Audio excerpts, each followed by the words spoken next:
أعوذ بالله من الشيطان الرجيم بسم الله الرحمن الرحيم الحمد لله حمدا كثيرا طيبا مباركا فيه كما يحب ربنا ويرضى نحمده سبحانه ونستعينه ونستغفره ونتوب إليه ونشهد أن لا إله إلا الله إلها واحدا أحدا فردا صمدا لم يتخذ صاحبة ولا ولدا ونشهد أن سيدنا ونبينا محمدا عبد الله ورسوله بلغ الرسالة وأدى الأمانة ونصح الأمة فصلوات الله وسلامه عليه وعلى آله وجميع أصحابه ومن تبعهم بإحسان وباعتدال وبإنصاف إلى يوم الدين. الحمد لله لك الحمد يا ربي كما ينبغي لجلاله. মহান আল্লাহ সুবহানাহু ওয়া তাআলা পৃথিবীতে আমাদেরকে পাঠিয়ে তারই খলিফা বা প্রতিনিধি হিসেবে বিচরণ করার সুযোগ দিয়ে যেই জায়গা থেকে আমাদেরকে এই পৃথিবীতে পাঠিয়েছেন, আবার সেই জায়গাতেই সেই সুশীতল জান্নাতে ফিরিয়ে নেওয়ার জন্য মহান আল্লাহ সুবহানাহু ওয়া তাআলার যে কিছু বিশেষ সময় আমাদের জন্য আল্লাহ সুবহানাহু ওয়া তাআলা বরাদ্দ করেছেন, বিশেষত মহান আল্লাহ সুবহানাহু ওয়া তাআলার ক্ষমা এবং পুরস্কার প্রাপ্তির যেই বিশেষ সময়গুলো, যেই বিশেষ মুহূর্তগুলো আমাদেরকে আল্লাহ সুবহানাহু ওয়া তাআলা দিয়েছেন, সেটি আমাদের প্রত্যেকের জীবনেই বারবার ফিরে আসে।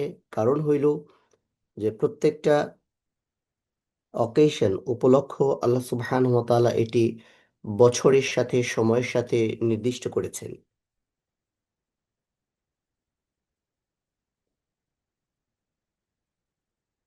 গফুর ও গফ্ফার, রহিম, রহমান আল্লাহ সুবহানাহু ওয়া তাআলা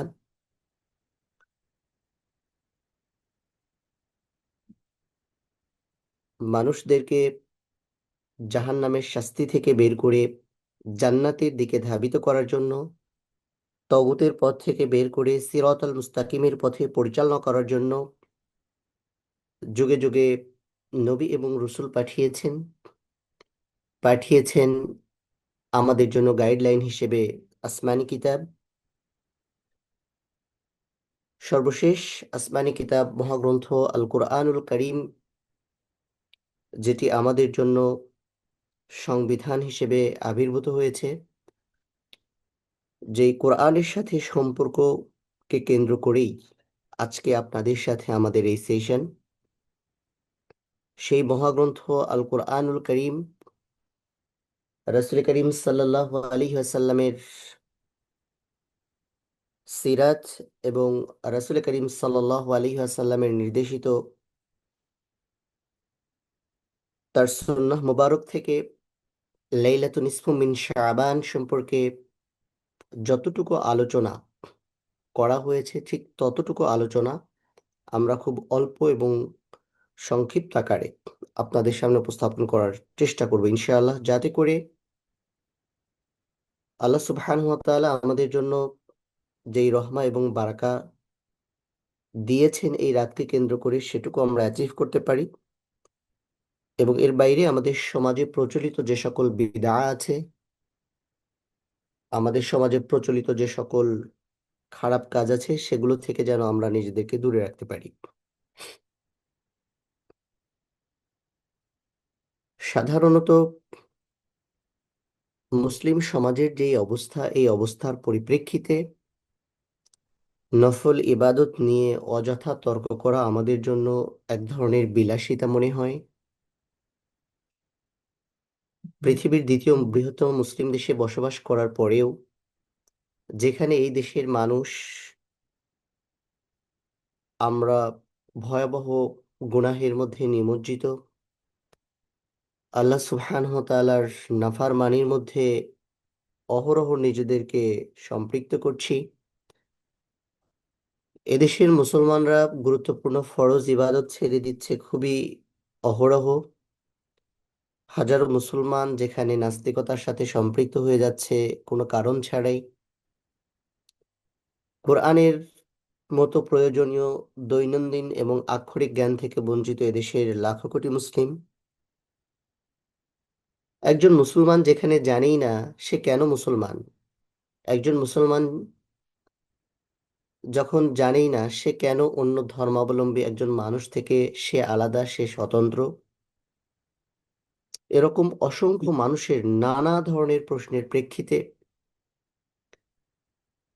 যেখানে লাইলাতুন নিসফুম মিন শাবান নিয়ে এক ধরনের বিতর্ক, অতিরঞ্জিত আলোচনা বা বিতর্কিত করার যেই প্রাণান্তকর চেষ্টা, সেটি নিঃসন্দেহে আমাদের কাছে বিলাসিতার মতো।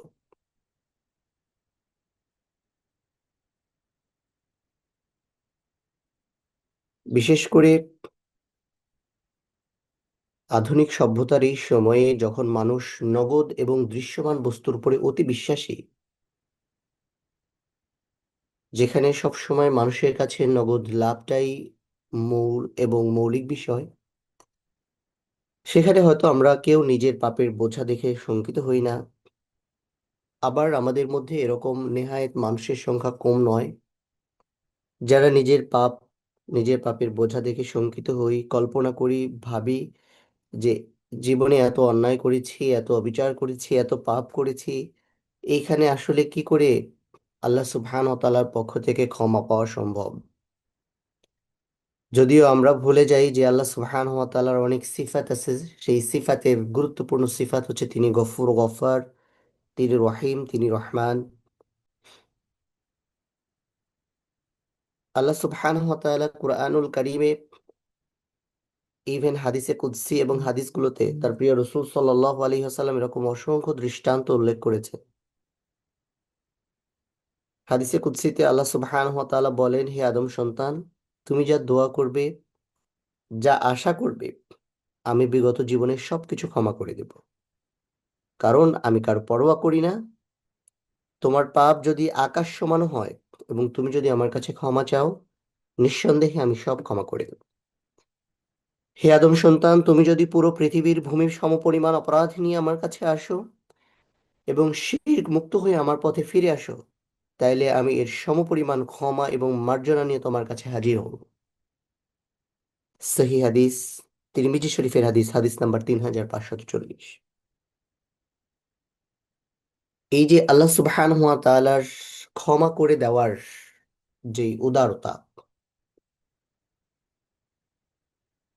কিছু কিছু সময় আমাদের সামনে উপস্থিত হয় যেই সময়গুলোতে আল্লাহ সুবহানাহু ওয়া তাআলা তার বান্দাদেরকে বিশেষভাবে ক্ষমা করে দেন। এর মধ্যে একটি সময় আছে যেই সময়টি প্রতিদিন আমাদের সামনে উপস্থিত হয়। বিশেষত আমরা যেটাকে ওয়াক্তুত তাহাজ্জুদ বা তাহাজ্জুদ নামাজের সময় বলি, রাতের শেষ প্রহর, যেই সময়টাতে আল্লাহ সুবহানাহু ওয়া তাআলা তার বান্দাদেরকে তিনটি গুরুত্বপূর্ণ নিয়ামতের কথা বলেছেন। এর মধ্যে একটি হইল যে আল্লাহ সুবহানাহু ওয়া তাআলা কাছে যদি কেউ ক্ষমা চায় তিনি তাকে ক্ষমা করে দিবেন। আল্লাহ সুবহানাহু ওয়া তাআলার কাছে যদি কেউ কোনো দোয়া করে তাহলে তিনি সেই দোয়া কবুল করবেন। এবং আল্লাহ সুবহানাহু ওয়া তাআলাকে যদি কেউ হৃদয় থেকে, মন থেকে আহ্বান করে, তিনি তার সেই আহ্বানে সাড়া দিবেন। প্রতিদিনই এই গুরুত্বপূর্ণ সময়টি আমাদের সামনে উপস্থাপিত হয়, আমাদের সামনে হাজির হয়। আমরা হয়তো হেলায়, স্বপ্ন দেখে, কল্পনায়, গভীর ঘুমে এই সময়টি অতিবাহিত করে দেই। কিন্তু আল্লাহর রাহে যেই জীবন উৎসর্গিত, আল্লাহর কাছে প্রিয় বান্দা হওয়ার ধর্ণা ধরার জন্য প্রতিদিন অসংখ্য বান্দা আমাদের মধ্য থেকে এই সময়টিতে আল্লাহ সুবহানাহু ওয়া তাআলার কাছে উপস্থিত হয়ে তাদের অস্তিত্বের জানান দেয়। আল্লাহ সুবহানাহু ওয়া তাআলার কাছ থেকে নিঃসন্দেহে তার পাওনা বুঝিয়ে নেয়। আল্লাহ সুবহানাহু ওয়া তাআলা আমাদেরকেও সেই তার প্রিয় বান্দাদের মতো এই শেষ রাতে মহান রবের কাছে ধর্ণা ধরার, শেষ রাতে মহান রবের কাছে হাজিরা দেওয়ার মতো তৌফিক দান করেন ইনশাআল্লাহ।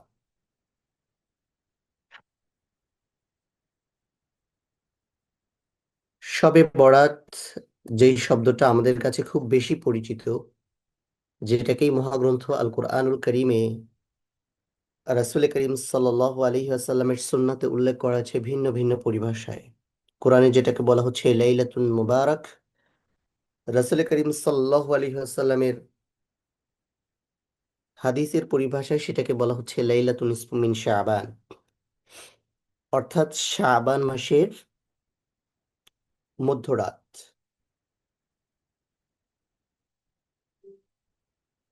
শবে বরাত নামে আসলে কোনো শব্দ হাদিসে না থাকায় অনেকেই এই রাতের গুরুত্বপূর্ণ মর্যাদা কে অস্বীকার করার মতো যুক্তি উপস্থাপন করে থাকে। আমাদের কাছে খুব পরিচিত একটি শব্দের নাম হইল তাওহীদ, যেটাকে আমরা ইমানের শর্ত বা কন্ডিশন হিসেবে উল্লেখ করি। কিন্তু কোরআনুল কারিমে বা রাসূল করিম সাল্লাল্লাহু আলাইহি ওয়াসাল্লামের হাদিসে কোথাও এই তাওহীদ শব্দ খুঁজে পাওয়া যাবে না। তার মানে হইল তাওহীদ শব্দটা কোরআন এবং হাদিস দিয়ে প্রমাণিত নয়। কিন্তু আসলে কি তাওহীদকে অস্বীকার করে ঈমান নিয়ে বেঁচে থাকার কোনো সুযোগ আছে? নেই। ঠিক একইভাবে আমরা যেটাকে নামাজ বলি, কোরআন এবং হাদিসে সেই শব্দটাকে বলা হয় সলাহ। কেমন? আমরা যাকে তাওহীদ বলি, কোরআন এবং হাদিস সেটাকে একত্ববাদের প্রকাশক শব্দ হিসেবে ব্যবহার করা হয়। তো ঠিক তেমনি ভাবে আমরা যাকে শবে বরাত বলি, অথবা লাইলাতুন নিসফু মিন শাবান বলি, অথবা শাবানের 15 তারিখের রাত বলি, যেটাকে সরাসরি কোরআন এবং হাদিসে আসলে আইডেন্টিফাই করা যায় না, কিন্তু হাদিসে বর্ণিত এই শব্দের নাম হইল লাইলাতু নিসফু মিন শাবান। বিশেষ করে শাবানের মধ্য রজনী, এই রাতটি ইসলামের যে কয়টি ফজিলতপূর্ণ রাত আছে এই রাতগুলোর মধ্যে অন্যতম। এই শতাব্দীর মাঝামাঝি সময়ে এসে মূলত এই রাত নিয়ে বড় ধরনের বিতর্ক শুরু হয়। আমরা আজকের এই সেশনটিতে বিতর্ক না করে বরং কিছু হাদিস এবং গ্রহণীয় বিশিষ্ট কিছু আলেমদের কিছু বক্তব্য উপস্থাপন করতে চেষ্টা করব, যার ফলে আমাদের জন্য সিদ্ধান্ত নেওয়াটা সহজ হবে যে আমরা এই রাতে কি করব কি করব না। প্রথমেই আমরা যে প্রসঙ্গটাতে আসতে চাই সেটি হইল যে আল্লাহ সুবহানাহু ওয়া তাআলা কোরআনুল কারিমে এই রাত সম্পর্কে কিছু বলেছেন কিনা।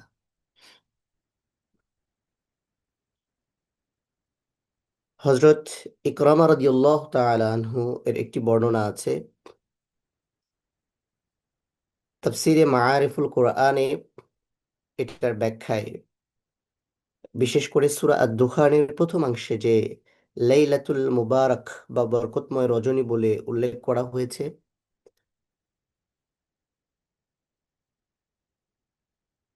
সূরা দুখানের এই বর্ণিত শব্দটিকেই বেশ কয়েকজন মুফাসসির শাবানের মধ্যবর্তী রাত হিসেবে আখ্যায়িত করেছেন।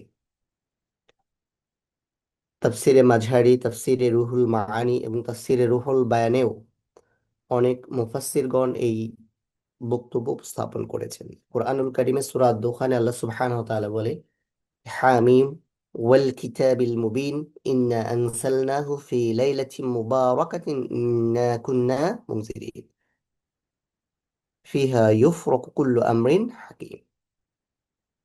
যদিও আবার অনেক মুফাসসিরগণ এখানে এই রাতটি বলতে লাইলাতুল কদরের রাতকে বুঝিয়েছেন বলে মতামত দিয়েছেন।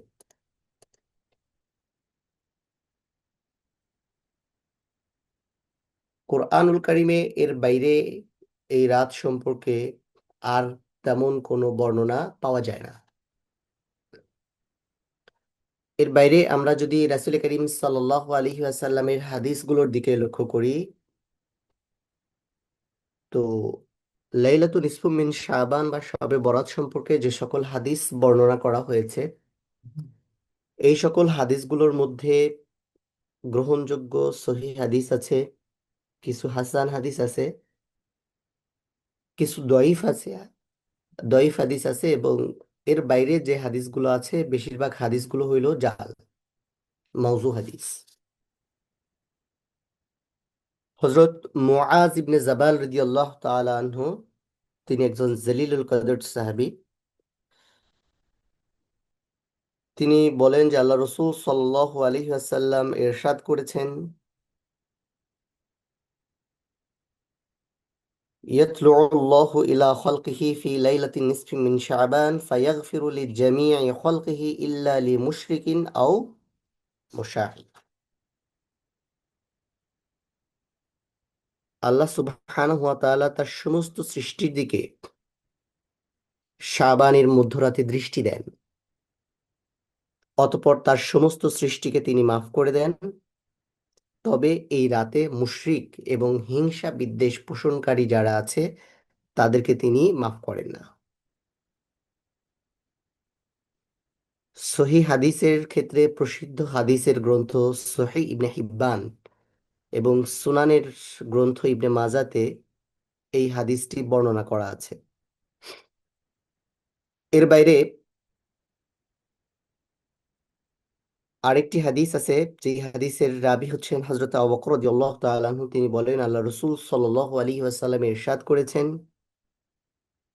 ইযা কানাত লাইলাতুন নিসফ মিন শাবান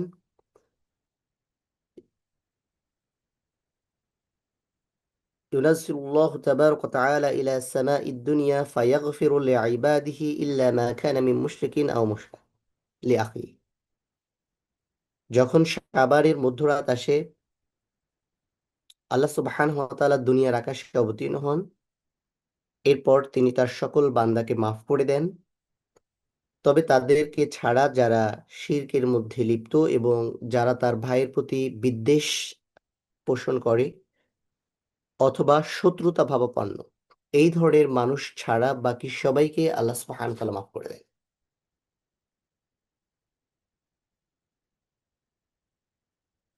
এই একই ধরনের আরেকটি হাদিস আল্লাহ রসুল সাল্লাল্লাহু আলাইহি ওয়াসাল্লাম থেকে বর্ণিত হয়েছে। এই হাদিসের রাবী হচ্ছেন হযরত আবু মুসা আল আশআরী রাদিয়াল্লাহু তাআলা আনহু। সেখানেও বলা আছে যে নিশ্চয়ই আল্লাহ সুবহানাহু ওয়া তাআলা অর্ধ শবানের রাত্রিতে বান্দার দিকে তাকান, মুশরিক এবং মুশাহিন অর্থাৎ যারা অন্যের প্রতি বিদ্বেষ পোষণ করে তাদের বাইরে আল্লাহ সুবহানাহু ওয়া তাআলা তার সমগ্র সৃষ্টিকে ক্ষমা করে দেন। সালাফি মানহাজের প্রখ্যাত আলেম শাইখ আলবানী রহমতুল্লাহ আলাইহ এই হাদিসটিকেও হাসান হাদিস বলেছেন। যখন কোনো হাদিস একই বর্ণনা নিয়ে আসে বিভিন্ন রেওয়ায়াতে, তখন সেই হাদিস স্বাভাবিকভাবেই শক্তিশালী হয়ে যায়।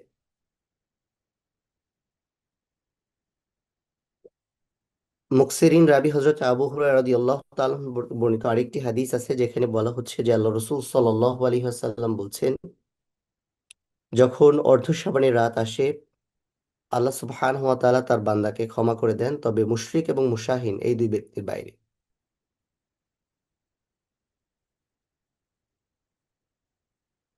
তো এই যে বর্ণনা, সবগুলো ধারা এগুলোকে যদি একসাথে করা যায়, নিঃসন্দেহে এই হাদিসটিকে তখন গ্রহণযোগ্য হাদিস হিসেবে গ্রহণ করতে হয়। আমাদের একজন প্রখ্যাত সালাফ আছেন, হাফেজ ইবনে রজব রহিমাহুল্লাহ। তিনি কোরআন এবং হাদিসের দৃষ্টিভঙ্গিগুলোকে সামনে রেখে বলেন যে অর্ধ সাবানের রাত সম্পর্কে বর্ণিত যতগুলো হাদিস আছে এগুলো নিয়ে ইখতিলাফ আছে। ইবনে হিব্বান এদের কিছু হাদিসকে সহি বলেছেন এবং তার সহি হাদিসের মধ্যে এই হাদিসগুলোকে তাখরিজ করেছেন।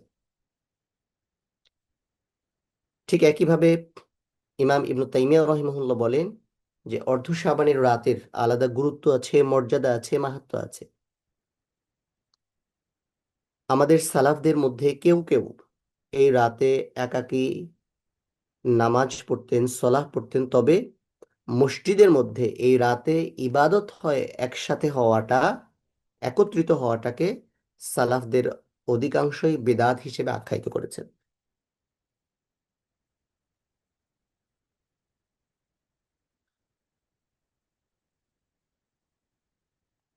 এই রাতের বিভিন্ন বিষয়গুলো নিয়ে আমাদের সমাজে অসংখ্য গল্প প্রচলিত আছে।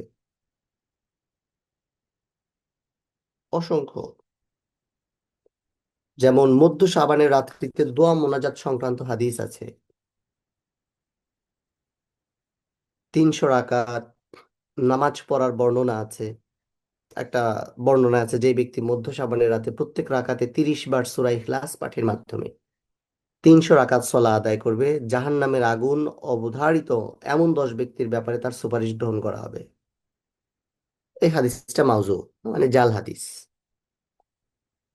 এরপরে আরেকটা বর্ণনা আছে 100 রাকাত, প্রতি রাকাতে 10 বার সূরা ইখলাস।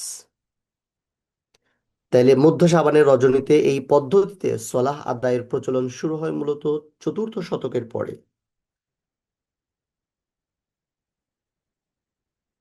মুহাদ্দিস এবং ঐতিহাসিকগণ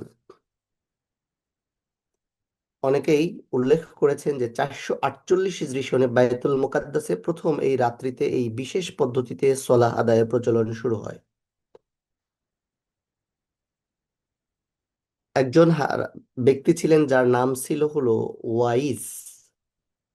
এই ব্যক্তি বেশ কিছু জাল হাদিস এই ব্যাপারে রচনা করেন এবং এই অর্থে তার রচিত প্রত্যেকটা হাদিস বানোয়াট এবং ভিত্তিহীন। এর মধ্যে একটা হাদিসকে তিনি আলী রাদিয়াল্লাহু তাআলার সূত্রে রসূল সাল্লাল্লাহু আলাইহি ওয়াসাল্লামের নামে প্রচার করেন। আমাদের দেশে ভ্যানে বা বিভিন্ন জায়গায়, হ্যাঁ, অথবা এই রাতের ফজিলত নিয়ে বেশ কিছু বইয়ের মধ্যে এই ধরনের হাদিসগুলোকে সন্নিবেশন করা হয়। এই জন্য বাজারে প্রচলিত আমলের যে বইগুলো আছে, এই বইগুলো থেকে কোনো জিনিস জানার ব্যাপারে আমাদের সতর্কতা অবলম্বন করা খুবই জরুরি।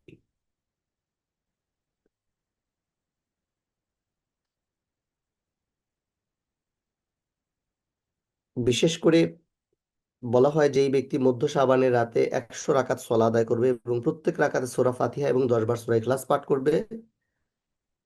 যে ব্যক্তি এই নামাজ পড়ার পরে এই রাতে তার যেই প্রয়োজনের কথা বলবে, আল্লাহ সুবহানাহু ওয়া তাআলা তার সকল প্রয়োজন পূরণ করবে। এরকম আরো বেশ কিছু বর্ণনা আছে, যেমন 70,000 ফেরেশতা প্রেরণ করবেন, হ্যাঁ, যারা তার পাপ রাশি মুছে দেবে। তারপরে 70 বছর পর্যন্ত তাকে উচ্চ মর্যাদায় আসীন রাখবে, হ্যাঁ। আল্লাহ সুবহানাহু ওয়া তাআলা আদম জান্নাতে 70,000 বার বা 7 লাখ ফেরেশতা প্রেরণ করবেন, ইত্যাদি ইত্যাদি। এরকম অসংখ্য বর্ণনা এই ব্যাপারগুলোতে আছে। আরেকটা জাল হাদিসের বর্ণনা আছে, যেটা ইবনে উমর রাদিয়াল্লাহু তাআলা এর দিকে নিসবত করা হয়েছে। বলা হচ্ছে যেই রাতে, যেই ব্যক্তি এই মধ্য শাবানের রাতে 100 রাকাত সলা 1000 বার সূরা ইখলাস পাঠ করবে, তার মৃত্যুর পূর্বে আল্লাহ তাআলা তার কাছে 100 জন ফেরেশতা নাজিল করবে। এই জাতীয় বেশ কিছু বর্ণনা আছে, হ্যাঁ। আর জাল হাদিস বর্ণনা করার ব্যাপারে আমাদের সলফে সালিহিনের নিষেধাজ্ঞা আছে। তো মানুষকে সতর্ক করার জন্য এই বিষয়গুলো বলা যায়। তারপরেও আমাদের ওলামায়ে কেরামগণ, আমাদের উস্তাজগণ বলেছেন এই ধরনের হাদিসগুলো মানুষের সামনে উপস্থাপন না করতে। নাউজুবিল্লাহ, এগুলোকে হাদিস বলা যায় না। কিছু মানুষ মানুষদেরকে বিভিন্ন কাজে আগ্রহী করার জন্য এরকম স্বপ্রণোদিত হয়ে নিজ দায়িত্বে কিছু হাদিস তৈরি করেছেন। শারঈ পরিভাষায় এগুলোকে বলা হয় হাদিসে মাউজু, আর বাংলা টার্ম এটাকে বলা হয় জাল হাদিস। রাসূল করিম সাল্লাল্লাহু আলাইহি ওয়াসাল্লাম জাল হাদিস যারা রচনা করবে তাদের পরিণাম সম্পর্কে বলেন, মান কাযিবা আলাইয়া মুতাআম্মিদান ফালইয়াতাবাওয়া মাকআদুহু মিনান নার। কোনো ব্যক্তি যদি আমার নামে বানায় কোনো কথা বলে, কোনো কিছু রচনা করে, তাহলে তার একমাত্র জায়গা হইল জাহান্নাম। কেমন? তার মানে জাল হাদিস, এটা বলা, এটা লেখা, এটা আরেকজনকে শোনানো, এটা বড় ধরনের কবিরা গুনাহ। এবং রাসূল করিম সাল্লাল্লাহু আলাইহি ওয়াসাল্লাম থেকে আমি প্রায় বেশ কয়েকটি সহিহ হাদিস পড়েছি যে জাল হাদিস রচনাকারী, প্রচারকারী, এদের শাস্তি অত্যন্ত ভয়াবহ। এদের শাস্তি অত্যন্ত ভয়াবহ। এর বাইরে 50 রাকাত সলাহ সম্পর্কে হাদিস আছে, বানানো আছে। 14 রাকাত নামাজ সম্পর্কে হাদিস বানানো আছে। 12 রাকাত নামাজ এবং প্রত্যেক রাকাতে 30 বার সূরা ইখলাস সম্পর্কে হাদিস বানানো আছে। কেমন? তো ডক্টর আব্দুল্লাহ জাহাঙ্গীর রহিমাহুল্লাহ রচিত হাদিসের নামে জালিয়াতি বইতেও বেশ কিছু হাদিসের ব্যাপার এখানে উল্লেখ করা হয়েছে, যেগুলো আমাদের সমাজে প্রচলিত, কিন্তু কোনো হাদিসের কিতাবে এগুলোর কোনো ভিত্তি পাওয়া যায় না। বিভিন্ন ফাজাইল গ্রন্থে এই হাদিসগুলো, হাদিসের নামে এই কথাগুলোকে চালিয়ে দেওয়ার একটা প্রবণতা রয়েছে। এগুলো কিভাবে এসছে, এই দৃষ্টিভঙ্গি যদি আমরা আপনাদের সামনে উপস্থাপন করি, জাস্ট এটাকে এভাবে বলা যায় যে মানুষ যখন দিন থেকে বিচ্যুত হওয়ার চেষ্টা করেছে,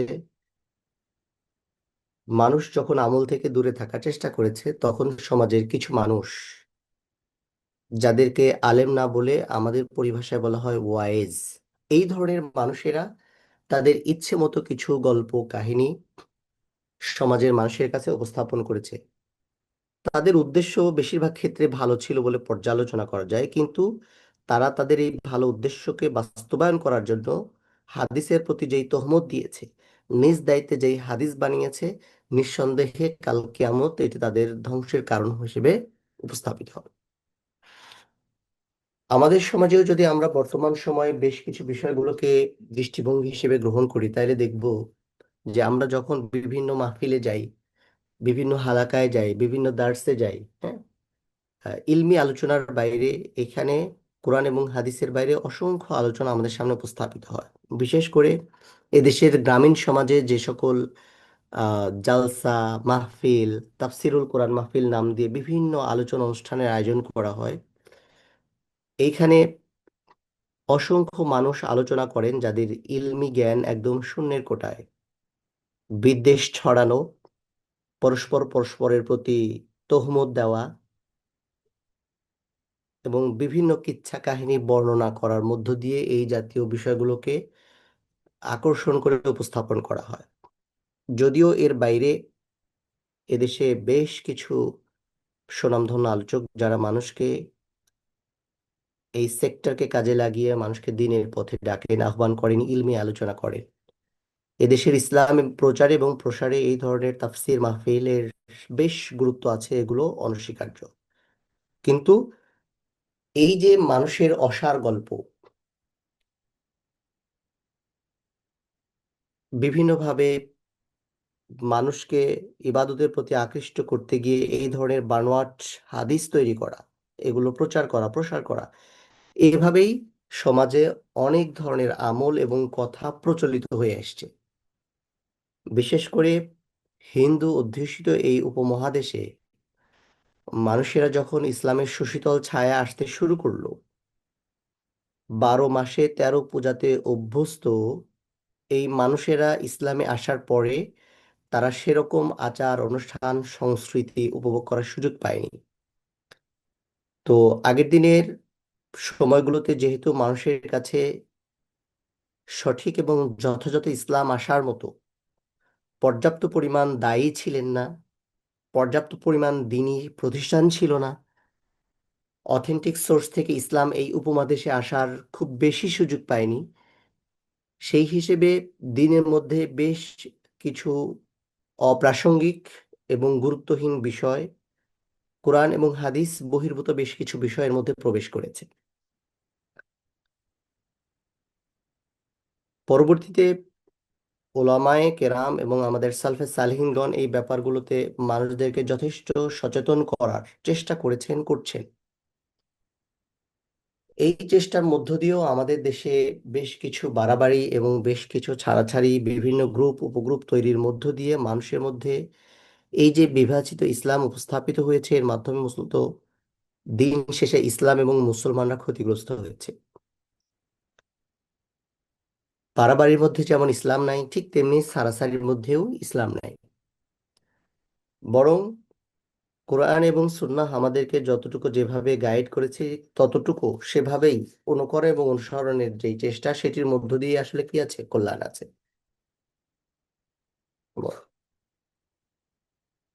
তো এত্র সংক্রান্ত প্রায় 22টি হাদিস আমি পর্যালোচনা করেছি। এর মধ্যে হাসান, সহি এই পর্যায়ের দুই তিনটি হাদিস, যেই হাদিসের বর্ণনার মধ্য দিয়ে এই রাতের মর্যাদা স্বীকৃত হয়, কিন্তু এই রাতে বিশেষ কোনো আমলের কোনো স্বীকৃতি খুঁজে পাওয়া যায় না। এই রাতে আমলের সাথে সম্পৃক্ত যতগুলো হাদিস আছে, দু একটা হাদিস দয়ীফ মানে দুর্বল, বাকি সব হাদিস হলো বানোয়াট জাল। এতদিন পর্যন্ত লাইলাতুল নিসফু মিন শাবান বা শবে বরাতকে কেন্দ্র করে এক শ্রেণীর মানুষ বাড়াবাড়িতে লিপ্ত ছিল।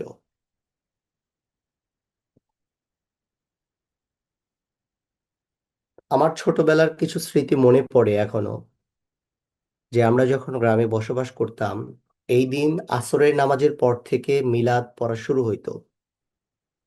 গভীর রাত পর্যন্ত মিলাদ চলতো। সমাজে মোটামুটিভাবে প্রতিষ্ঠিত প্রত্যেকের বাড়িতে এই বিশেষ মিলাদ মাহফিল হইতো। মানুষেরা একবারই মিলাদ শেষ করে আরেক বাড়িতে যেত। সেখানে প্রত্যেকেই মিলাদ এবং কিয়াম করার পর সুন্দর হালুয়া রুটির ব্যবস্থা থাকতো। কেউ কেউ সেই হালুয়া রুটি সেখানেই খেয়ে ফেলতো, কেউ কেউ অনেকগুলো হালুয়া রুটি খাওয়ার পরে যা বেঁচে যেত সেগুলো নিয়ে বাসায় চলে আসতো। পারিবারিক মর্যাদা এবং অবস্থাভেদে প্রত্যেকেই এটা অ্যারেঞ্জ করতে চেষ্টা করত। কারো পক্ষে যদি একান্তই সম্ভব না হতো, তাইলে আগের দিনে তো জিলাপি ছিল না, বাতাসা এবং মুড়ির মাধ্যমে তারা এই অনুষ্ঠানের আয়োজন করত। আমার মনে আছে, আমার একটা দুষ্টু বন্ধু ছিল, তার সুন্দর কণ্ঠ ছিল। এই দিনে প্রত্যেক বাড়িতে মিলাদ হওয়ার কারণে পর্যাপ্ত পরিমাণ আলেম বা মসজিদের ইমাম বা হুজুর পাওয়া যাইত না। তো আমার সেই বন্ধু 5-6টা বাড়িতে মিলাদ পড়ার পরে যেই পরিমাণ টাকা পাইতো, সেটা দিয়ে পরের দিন আমরা ক্রিকেট ব্যাট বল স্ট্যাম্প এগুলো কিনে ফেলতাম, যাতে সারা বছর এটা দিয়ে খেলা যায়। তো এই যে সামাজিক অনুষ্ঠানের মধ্য দিয়ে মানুষকে ইসলামকে জানার চেষ্টা বা ইসলামকে বোঝার চেষ্টা, এটা যখন আমরা বন্ধ করেছি, তার পরিবর্তে আমাদের বাসায় আসলে কি প্রবেশ করেছে। অথচ এটা বন্ধ না করে এটাকে বিভিন্ন পদ্ধতিতে মডিফাই করা যায়, মানুষকে সতর্ক করা যেত, মানুষকে এই পথ থেকে ফেরানো যেত, মানুষকে বিদআত সম্পর্কে সচেতন করে তাদেরকে মৌলিক দিনের মধ্যে নিয়ে আসার একটা চেষ্টা করা যেত। কিন্তু এটার বিপরীতে বলতে গিয়ে মানুষ বিষয়গুলোকে এখন এত হালকাভাবে নিয়েছে যে এখন এটাকে অনেকেই তুচ্ছ তাচ্ছিল্য করে। কেমন? তো এই যে সারাসারি যে প্রবণতা, এটা বলতে গিয়ে কেউ কেউ এই রাতকেই অস্বীকার করে বসে। অনেকেই এই রাতকে শরীয়তের দৃষ্টিতে জায়েজ নয় বলে মনে করে,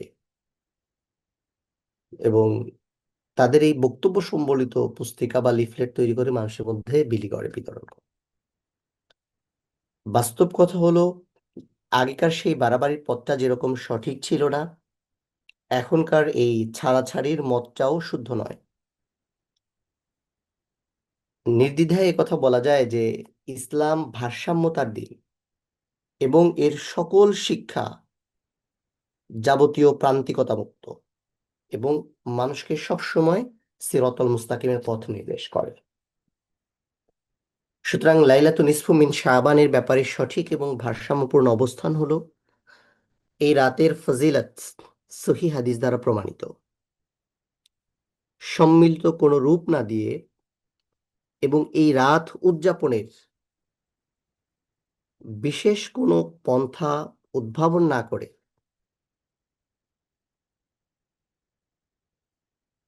এই রাতকে স্বাভাবিক পন্থায় অতিবাহিত করতে দেওয়া, এই রাতকে এই রাতের মর্যাদা স্মরণ করে কিছু ভালো আমলের মধ্য দিয়ে অতিবাহিত করার চেষ্টা করাটা নিঃসন্দেহে অমূলক কিছু নয়। কেমন? এই জন্য এই রাতে আসলে আমরা কি করতে পারি, বা এই রাতে আমাদের জন্য কি করণীয় আছে। যেহেতু এইটা শাবান মাস, রমাদানের পূর্ব প্রস্তুতি হিসেবে এই মাসটি আমাদের কাছে খুবই গুরুত্বপূর্ণ। আল্লাহ রসুল সাল্লাল্লাহু আলাইহি ওয়াসাল্লামের জীবনী পর্যালোচনা করলে আমরা খুব সহজেই সাবলীলভাবে রাসূল করিম সাল্লাল্লাহু আলাইহি ওয়াসাল্লামের মাসের প্রতিটি সময়, প্রতিটি ক্ষণকে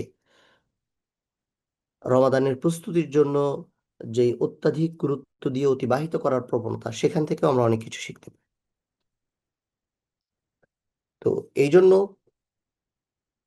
এই মহিমোত্তর রাত, যেই রাতের মর্যাদা স্বীকৃত, কিন্তু এই রাতে নির্দিষ্ট কোনো আমল নাই। অর্থাৎ শবে বরাতের নামাজ, শবে বরাতের রোজা, হ্যাঁ, এই জাতীয় বিষয়গুলো ইসলামের স্বীকৃত নয়।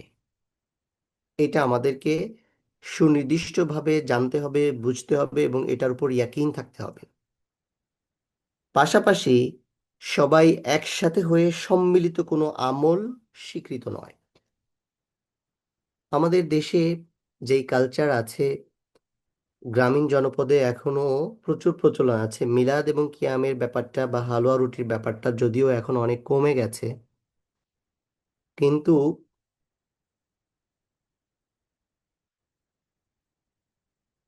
মসজিদে একসাথে হয়ে কিছু নফল নামাজ পড়া বা ইবাদত করার ব্যাপারটা এখনো স্বীকৃত।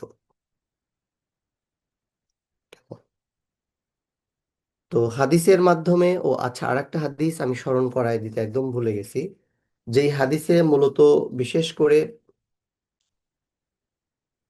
মাকবারাহ বা কবরে, কবরস্থানে যাওয়ার বা কবর জিয়ারত করার একটা ব্যাপার আলোচনা করা হয়েছে। হুম। তো এই জন্য এই রাতে যেই আমলগুলো করা যাইতে পারে, সেগুলোর মধ্যে যেটা আছে সেটা হলো ইস্তেগফার করা, আল্লাহ সুবহানাহু ওয়া তাআলার কাছে ক্ষমা চাওয়া। আমি আবারও বলছি যে এই আমলগুলো যদি কেউ করতে চায় তাইলে ব্যক্তিগতভাবে করতে পারবে, সামষ্টিকভাবে নয়। এবং কোনো আমলকে এই রাতের সাথে নির্দিষ্ট করে করা যাবে না। তার মানে এই রাতের জন্য নির্দিষ্ট কোনো আমল নাই। এটা উল্লেখ করা যাবে না বা এইভাবে নিয়ত করা যাবে না যে আমি শবে বরাতের জন্য এই কাজটা করছি বা লাইলাতুল নিসফি মিন শাবানের জন্য এই কাজটা করছি। কেমন? কেউ কোনোভাবে ভুল বুঝবেন না, বা কোনো কথা কোট করার আগে একটু সুন্দরভাবে জেনে এরপরে আমরা কোট করতে চেষ্টা করব। তাইলে এই রাতে নির্দিষ্ট কোনো আমল নাই এবং সম্মিলিতভাবে কোনো আমল করার কথা কোরআন এবং হাদিসে স্বীকৃত নয়। যে কয়েকটি হাদিস আমলযোগ্য, সে কয়েকটি হাদিসের উপরে পর্যালোচনা করে এই সিদ্ধান্ত নেওয়া যায় যে কোনো মানুষ একাকী এই রাতে আল্লাহ সুবহানাহু ওয়া তাআলার কাছে ইস্তেগফার করতে পারবে। কারণ এই মহিমান্বিত যেই রাত, সেই রাতে সবাইকে কমনলি ক্ষমা করে দেওয়ার একটা বিষয় প্রমাণিত। সুতরাং আল্লাহ সুবহানাহু ওয়া তাআলার কাছে এই রাতে আমরা সবাই কি করতে পারি? ইস্তেগফার করতে পারি। ইস্তেগফার করার প্রসঙ্গটা আসতে পারে যে কিভাবে ইস্তেগফার করব।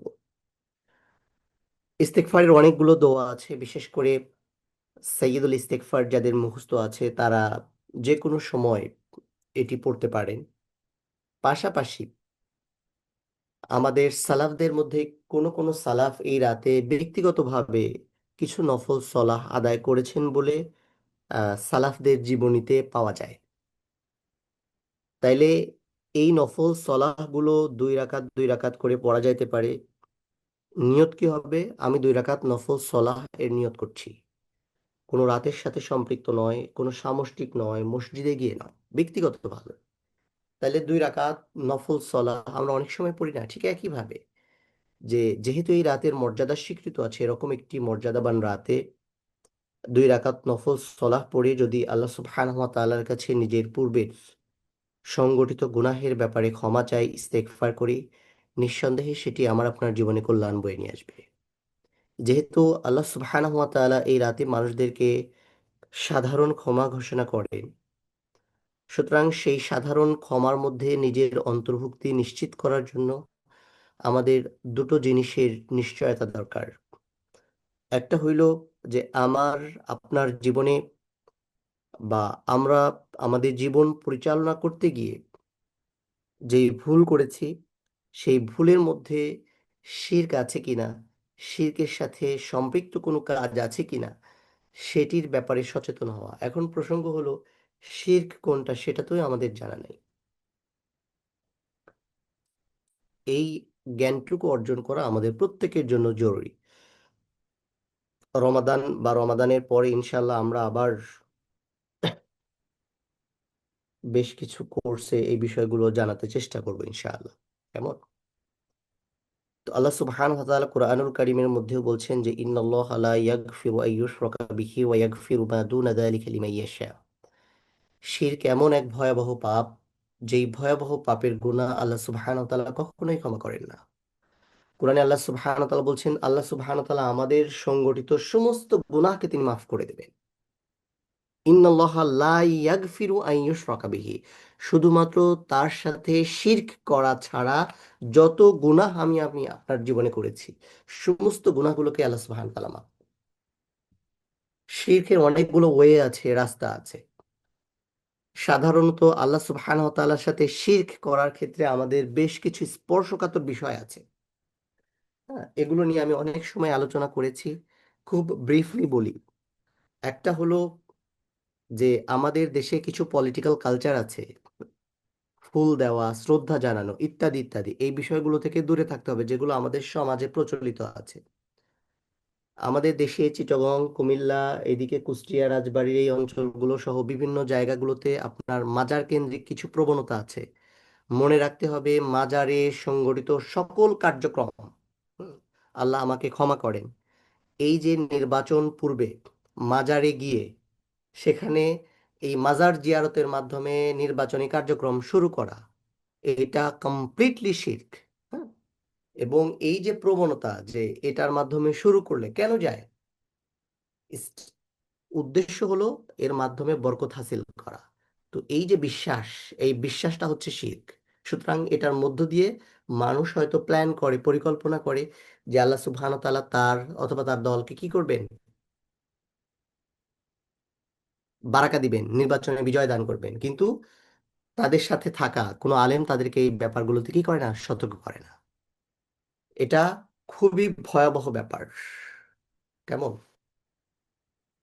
এই যে মাজার কেন্দ্রিক যত কাজ আছে, মাজার কেন্দ্রিক যত বিষয়গুলো আমাদের সমাজে প্রচলিত হচ্ছে, সবই হলো পার্ট অফ শিরক। এরপরে তাবিজ কবজের কিছু বিষয় আছে, আমাদের সমাজে অনেকেই এগুলোর সাথে ইনভলভ। হ্যাঁ, বিপদ থেকে বাঁচার জন্য, রোগ থেকে মুক্তির জন্য, এগুলো শিরকের অন্তর্ভুক্ত। পাশাপাশি আমাদের ক্ষেত্রে শিরকের যে বিষয়টা হতে পারে সেটি হলো রিয়া। হুম, কোনো একটা আমল করা, কোনো একটা কাজ করা এবং সেগুলো মানুষের সামনে প্রদর্শন নেসার নিয়তে উপস্থাপন করা। রিয়া হলো শিরকে প্রবেশের সবচেয়ে গোপন এবং সূক্ষ্ম দরজা, যেটা দিয়ে মানুষ খুব সহজেই এই শিরকের মধ্যে প্রবেশ করে। কেমন? আমাদের সমাজে বেশ কিছু ভ্রান্ত বিশ্বাস আছে, হ্যাঁ, যে সন্ধ্যার পরে গাছের পাতা ছেঁড়া যাবে না ইত্যাদি ইত্যাদি। এই বিষয়গুলো মোটামুটি শিরকের অন্তর্ভুক্ত। তার মানে কোনো মানুষ শুধু আল্লাহর সাথে শিরক করলেই সেটা শিরক তা না, বরং বিভিন্ন কার্যক্রমের মধ্য দিয়ে মানুষ শিরক করে।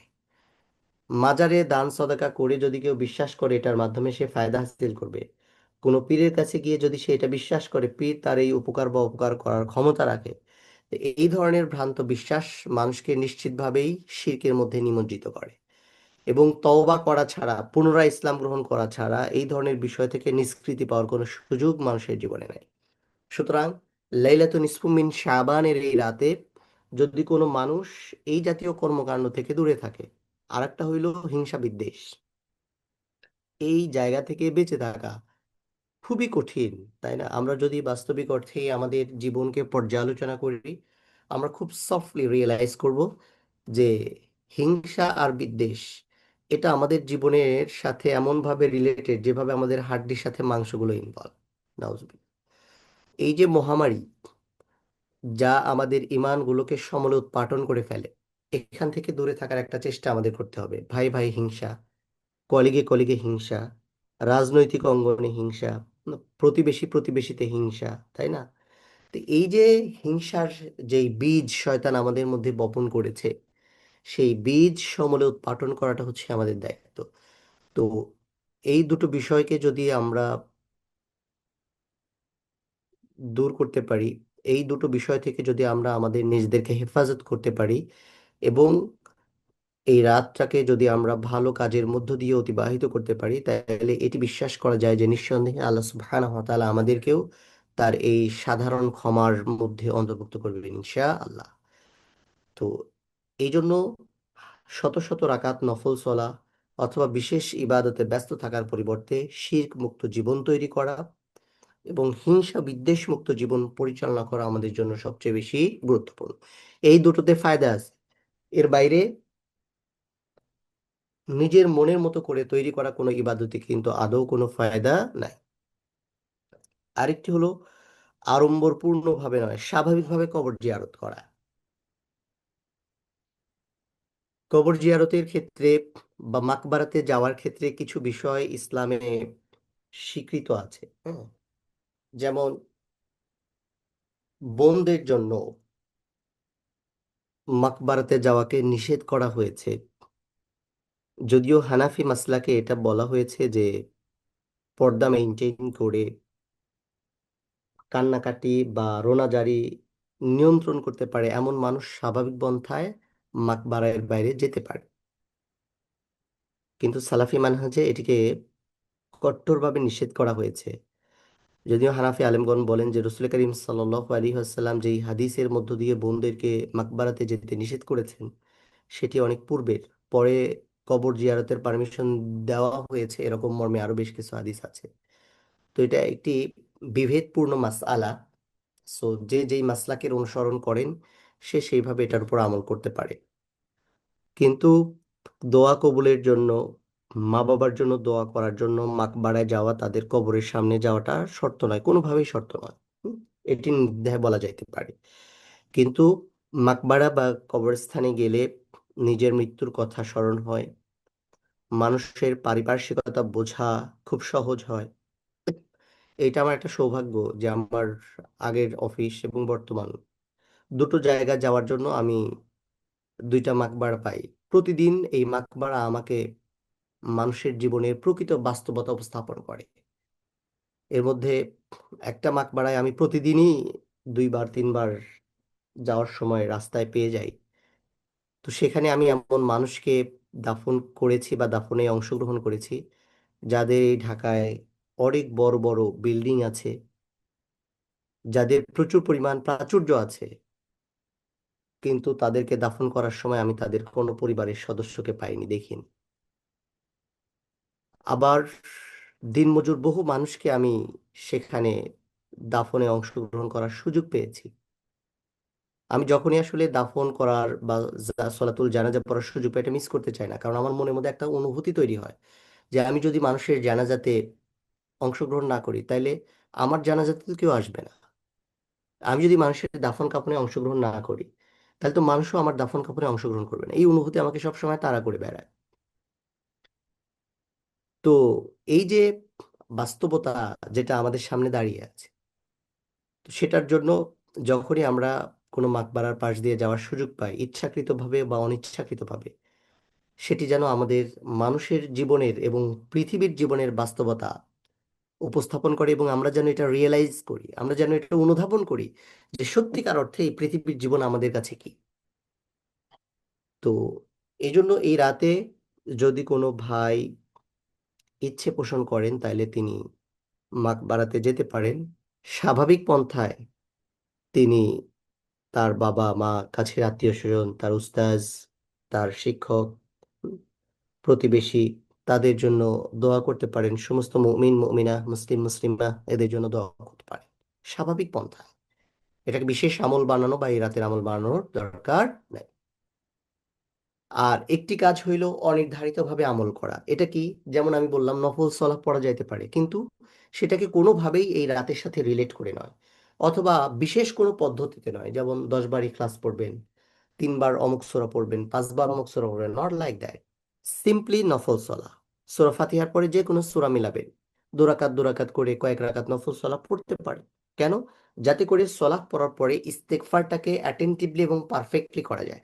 যেমন আমি এখানে বসে আছি, আমি ইস্তেগফার করলাম, এটাতে হয়তো প্রপার অ্যাটেনশন দেওয়াটা অনেক সময় কঠিন হতে পারে।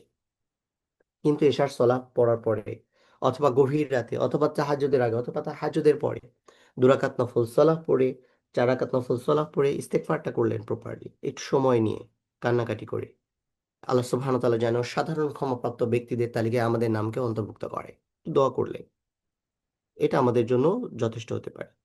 আবার শাবান মাসে যেহেতু আল্লাহ রসুল সাল্লাল্লাহু আলাইহি ওয়াসাল্লাম অনেক বেশি সিয়াম রাখতেন, সুতরাং আপনিও সিয়াম রাখতে পারেন, কিন্তু যদি ভুলেও এই নিয়ত করেন যে এটা শাবানের সিয়াম, তাইলে সওয়াব তো দূরের কথা, গুনাহের সাগরে ভেসে যাবেন। সওয়াব তো দূরের কথা, গুনাহের সাগরে ভেসে যাবেন। এই জন্য কোনো নফল ইবাদতকে এই দিনের সাথে এই রাতের সাথে রিলেট করা যাবে না। কেমন? তাহলে অনির্ধারিতভাবে নফল সলাহ বা নফল সিয়াম আপনি আদায় করতে পারেন, কারণ এটা শাবান মাস। তো এর বাইরে এসে এই রাতে কি কি কাজ থেকে আমাদেরকে অবশ্যই দূরে থাকতে হবে, সেটা আমাদের জন্য খুবই গুরুত্বপূর্ণ। কোনো কোনো মানুষ এই রাতকে অধিক ফজিলতপূর্ণ মনে করে। লাইলাতুল কদরের রাত যেহেতু ঈদের সময় চলে আসে, এই সময়ে যত মানুষকে মসজিদে না পাওয়া যায় তার চেয়ে বেশি মানুষকে মসজিদে পাওয়া যায় এই শবে বরাতে। সুতরাং বাড়াবাড়ি বা ছাড়াছাড়ি দুটোর ব্যাপারে আমাদের এই আজকের আলোচনায় সতর্কতা অবলম্বন করতে হবে। এই রাতে ঘর বাড়ি দোকানপাট বাসা মসজিদ সজ্জিত করা, এইটার নিকৃষ্টতম বিধাত। লাইটিং করা, হ্যাঁ? যারা এই কাজ করে, যারা এই কাজের সাথে সম্পৃক্ত বা যারা এই কাজগুলোতে ফাইন্যান্স করে, তারা প্রত্যেকেই গুনাহগার হবে। এই রাতে বিভিন্ন ধরনের আতশবাজি করা হয়, এগুলোতে কোনো সওয়াব নাই, এগুলোতে প্রচুর পর্যাপ্ত পরিমাণ গুনাহ আছে। এগুলো অপচয়ের অন্তর্ভুক্ত, আর অপচয় করাটা কবিরা গুনাহের অন্তর্ভুক্ত।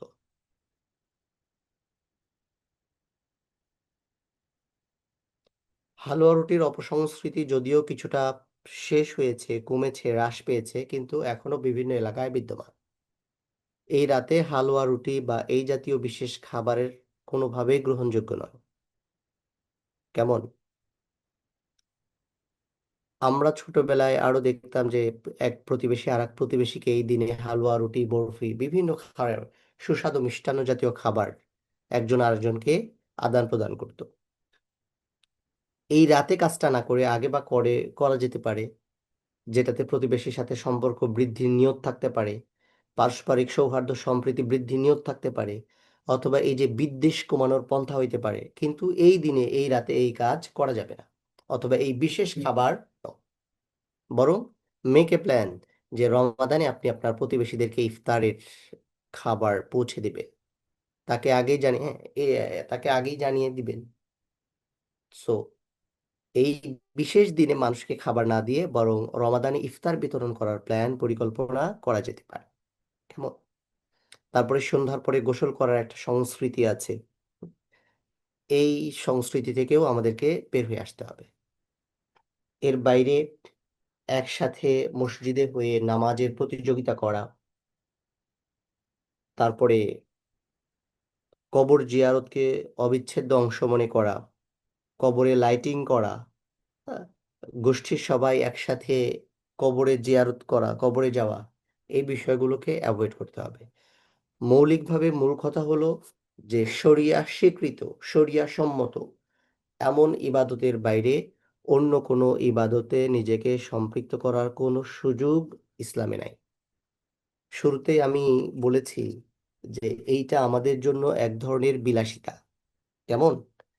বিশেষ করে ফজরের সলাহ পড়ে না এরকম অসংখ্য মানুষকে এই রাতে নফল ইবাদতের জন্য মসজিদে পাওয়া যায়। তো এই যে সংস্কৃতি, মসজিদে যাওয়াটা বন্ধ না করে বরং এটাকে কিভাবে মাসনুন করা যায়, সুন্নাহসম্মত করা যায়, সেই চেষ্টাটা আমাদেরকে করতে হবে। এই জন্য শবে বরাতের কতিপয় আমলকে বিদাত বা শিরক মিশ্রিত এটা করতে গিয়ে এটার গুরুত্ব বা এটার মর্যাদাকে অস্বীকার করা, এটাকে ডিনাই করা, এটাও উচিত নয়। এই জন্য ভারসাম্যপূর্ণ মানসিকতা পোষণ করা, কোরআন সুন্নাহ এর যেই দৃষ্টিভঙ্গি আছে সেই দৃষ্টিভঙ্গিকে সামনে রেখে পথ চলা এবং সবাইকে এইভাবে সতর্ক করাটা আমাদের জন্য খুবই জরুরি। কেমন?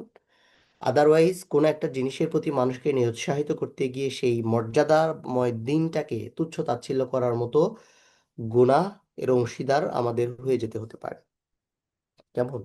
তাইলে যারা বাড়াবাড়ি করছে তারাও যেরকম অন্যায় করছে, অপরাধ করছে, পাপ করছে, আবার সারাসারি করানোর জন্য যারা এটাকে তুচ্ছ তাচ্ছিল্য করছে বা এই দিনের মর্যাদা বা এই রাতের মহত্ব অস্বীকার করছে, তারাও আসলে কি করছে? গুনাহের অংশীদার হচ্ছে। তো এই জায়গা থেকে বের হয়ে মধ্যম পন্থা অবলম্বন করাটাই আমাদের জন্য সার্বজনীন কল্যাণকর। আমরা আজকের এই যে আলোচনা, এই আলোচনার দৃষ্টিভঙ্গিগুলো অন্যদের কাছে পৌঁছে দিতে চেষ্টা করব, যাতে করে আমরা এই রাতে মাসনুন পদ্ধতিতে আমাদের সময়গুলোকে অতিবাহিত করার পাশাপাশি যাবতীয় শিরক এবং বিদআত থেকে নিজেরা যেন দূরে থাকতে পারি এবং অন্যদেরকেও যেন দূরে রাখতে পারি। সেটাতেই আমাদের জন্য কল্যাণ আছে। নিঃসন্দেহে আল্লাহ সুবহানাহু ওয়া তাআলা আমাদেরকে এই রাতের মর্যাদাবান প্রাপ্ত ব্যক্তিদের অন্তর্ভুক্ত হওয়ার তৌফিক দান করেন ইনশাআল্লাহ। মনে রাখতে হবে, ইসলামী শরিয়াতে বছরের যেই 5টা রাতকে মর্যাদাপূর্ণ এবং বিশেষ সওয়াবের রাত হিসেবে নির্ধারণ করেছে, এর মধ্যে লাইলাতুন নিসফু মিন শাবান অন্যতম। বাকি 4টা রাত হইল ঈদুল ফিতরের রাত, ঈদুল আজহার রাত, লাইলাতুল কদরের রাত এবং লাইলাতুল মেরাজের রাত। হ্যাঁ? তবে কোনো রাতেই লাইলাতুল কদর ছাড়া অন্য কোনো রাতেই ইবাদত স্বীকৃত নয়। ইবাদতের ব্যাপারগুলো সবসময় কি স্পর্শকাতর। রাতের মর্যাদা একটি আলাদা বিষয় এবং রাতে ইবাদতের বিষয়গুলো একটি আলাদা বিষয়। এই বিষয়টি আমাদের সব সময় খেয়াল রাখতে হবে ইনশাআল্লাহ। কেমন? আর শাবান মাস যেহেতু আমাদের সামনে অতিবাহিত হওয়া শুরু হয়েছে, আমরা যেহেতু শাবানে প্রবেশ করেছি, সুতরাং এই সময়গুলো আমাদের প্রত্যেকের জন্য অত্যন্ত গুরুত্বপূর্ণ।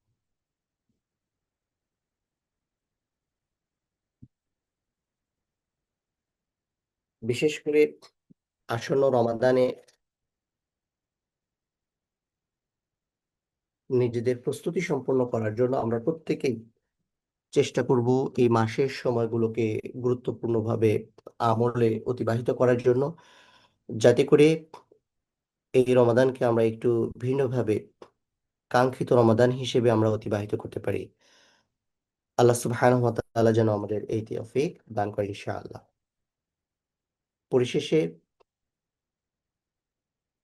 মহান আল্লাহ সুবহানাহু ওয়া তাআলার কাছে কায়মনা বাক্যে আমার আমাদের আমাদের সাথে সম্পৃক্ত সকল মানুষের জন্য দোয়া করি। আল্লাহ সুবহানাহু ওয়া তাআলা যেন এই মহিমান্বিত রাতে আমাদেরকে ক্ষমাপ্রাপ্ত ব্যক্তিদের অন্তর্ভুক্ত করেন, আমাদেরকে যাবতীয় কুসংস্কার, যাবতীয় বিদআত এবং শিরকের মতো ভয়াবহ পাপ থেকে আল্লাহ সুবহানাহু ওয়া তাআলা যেন হেফাজত করে। পাশাপাশি মহান রবের কাছে কায়মনা বাক্যে দোয়া চাই, আল্লাহ সুবহানাহু ওয়া তাআলা যেন আমাদেরকে হিংসা এবং বিদ্বেষ মুক্ত জীবন পরিচালনা করার তৌফিক দান করেন ইনশাআল্লাহ। সুবহানাকা আল্লাহুম্মা ওয়া বিহামদিকা নাশহাদু আল্লা ইলাহা ইল্লা আনতা নাস্তাগফিরুকা ওয়া নাতুবু ইলাইক। আসসালামু আলাইকুম ওয়া রাহমাতুল্লাহি ওয়া বারাকাতুহু।